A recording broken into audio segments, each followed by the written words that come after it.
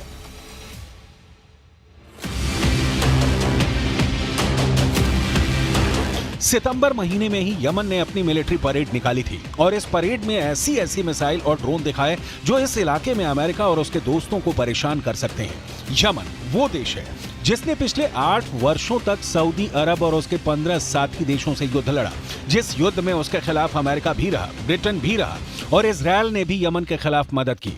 अब वही Yemen America और इजराइल दोनों को ललकार रहा है।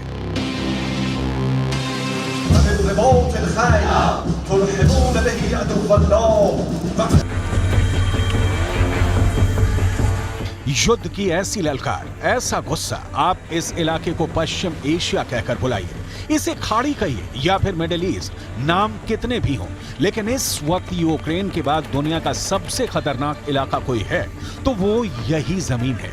पिछले 4 दशकों से यह इलाका युद्ध देख रहा है।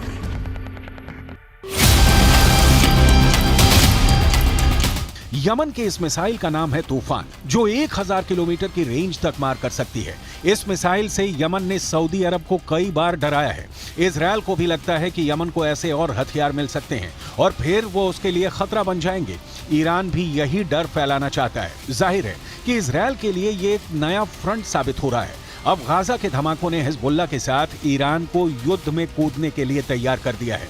इसलिए इजरायल और अमेरिका के खिलाफ उसका युद्ध किसी भी वक्त शुरू हो सकता है।